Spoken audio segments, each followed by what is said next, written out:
welcome to this week's rundown of our top stories in the Rustenburg Herald. Vir die van julle wat nog nie die nuus gehoor het nie, onthou dat die Herald nou gratis op straat is. You don't have to pay R5 for a copy of this week's newspaper for the foreseeable future, so daar is geen verskoning om nie te weet wat aangaan in ons streek en dorp nie. Then this past weekend, everyone who knew everyone was at the Buffelspoort Carnaval. So kyk gerus op ons voorblad en op ander blaaie in die koerant.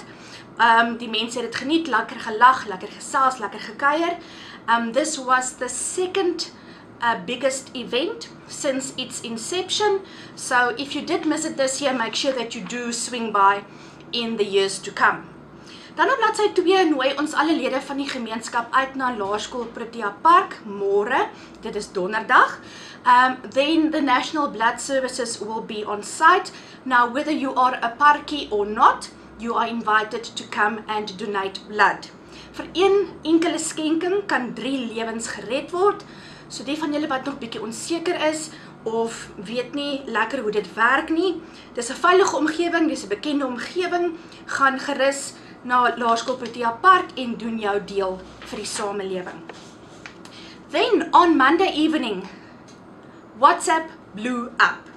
And sometimes we can even say in the literal sense. Now this is after a cash in transit robbery took place on the R510, which is adjacent to the East End area. Nou ongelukkig is 2 plaaslike inwoners in hulle huis raak geskiet tydens hierdie voorval.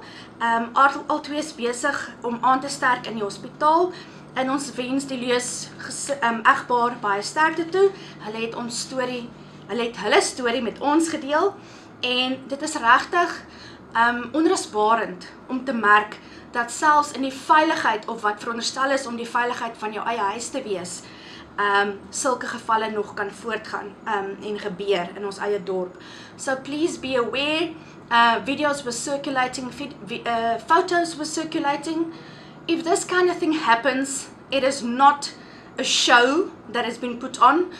Please take in regard your own safety, the safety of your family members.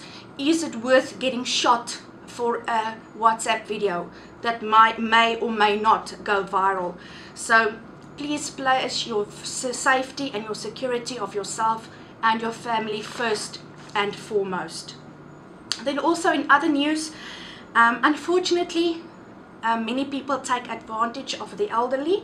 En in die klein area van Mogwasi is 'n pensionaris ongelukkig aan die verkeerde kant gewees van die kriminele element en hy is afgepers om sy SASSA uitbetaling aan 'n plaaslike administrateur oor te betaal. Now these kinds of stories are really something that leaves a bitter taste in the mouth, and if you have any elderly people in your family or anyone with a disability or anyone that is disadvantaged in some way, please know your rights. Please be aware of what happens and what is supposed to happen when these grants are issued, and don't let someone take advantage of you or a family member. Dit is iets wat ons nie van wil lees of wil gaan hoor nie. Hierdie mense lewe baie kere reeds op die broodlyn en ons wil nie hoor dat hulle nou afgepers word vir die bietjie geld wat hulle in hulle rekeninge ontvang op 'n maandelikse basis nie. There are lots more other stories to read. Pick up your copy for free anywhere in town. We look forward to seeing you again next week. Stay safe en pas julle self op. Ons gesels weer volgende week.